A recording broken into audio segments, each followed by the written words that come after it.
ইনশাআল্লাহ। আমাদের টিভি চ্যানেলের মধ্যে আসতেছে কিছুক্ষণের মধ্যে আমাদের মূল কার্যক্রম আলোচনা শুরু হবে। আমাদের টিভি চ্যানেলের বিভিন্ন সংবাদগুলো একজন আসতেছে, আপনারা এটা অপেক্ষা করো। ওকে,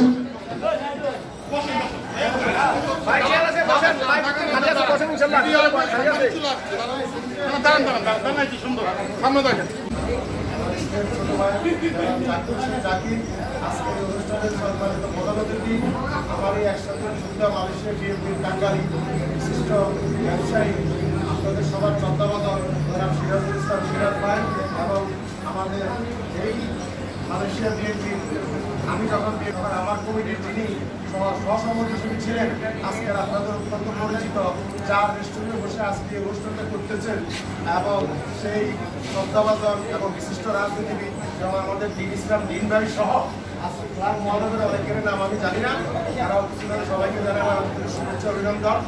আসসালামু আলাইকুম ওয়া রাহমাতুল্লাহি ওয়া বারাকাতুহু।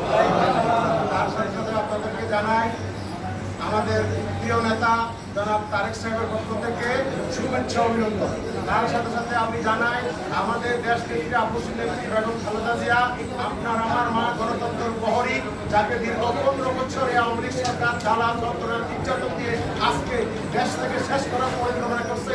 আল্লাহ মুহারব্বিল আলামিন আমাদেরকে সহযোগী করছে, আমাদের নেত্রী আমাদের মা আপনি আমরা আজকে তাকে বেকুসুর খেলার হিসেবে মুক্তি পেয়েছি আলহামদুলিল্লাহ। তার পক্ষ থেকে আপনাদেরকে জানাই অভিনন্দন শুভেচ্ছা। যাই হোক, আজকে আমাকে দুটা কথা বলার জন্য আপনারা এখানে উপস্থিত করেছেন। আমি আসলে আজকে এখানে আসন ছিলাম না, আমি আজকে পেনাং বিএনপির প্রধান অতিথি হিসাবে বক্তব্য দেওয়ার কথা ছিল পেনাঙে, কোনো কারণবশত সেখানে আমি যাই নাই, কারণ তাদের মিটিংটা পোস্টপোন হয়ে আগামী 25 তারিখে নিয়েছিল। তাই রাত্রে 12টার একটা দিকে মনে হয় চাকরি আমার ফোন দিছে, যেহেতু পেনাং যাবে না এখানে চলে আসলাম।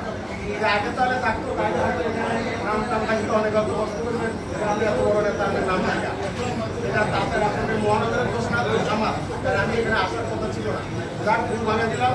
আর আমাদের মধ্যে বলছে আজকে এখানে অনেক চুক্তি আছে, আসলে চুক্তি আছে, এগুলো করতে করতে ধর হয়ে যাবে সব শেষ হয়ে যাবে ইনশাল্লাহ। কারণ অনেকদিন প্রোগ্রাম নাই, অনুষ্ঠান নাই, কিছুই নাই, আমরা সবাই ঘুমিয়েছিলাম বা যাত্রা করতে দেখতে ব্যস্ত ছিলাম, যার জন্য ছুটি হয়েছে। এটার জন্য মহানগর কেন্দ্রের পক্ষ থেকে বাংলাদেশ জাতীয় দল মালয়েশিয়া বিএনপির পক্ষ থেকে আপনাদের সবাইকে দুঃখিত এবং এটার জন্য এটাকে কি বলা যায় ক্ষমা প্রার্থী। আমরা কথা বলছেন আপনাদেরকে সেই সুযোগ দিতে পারি নাই, সেই ধরনের পরিবেশ করে দিতে পারি নাই, ইনশাআল্লাহ ভবিষ্যতে সেটা হবে।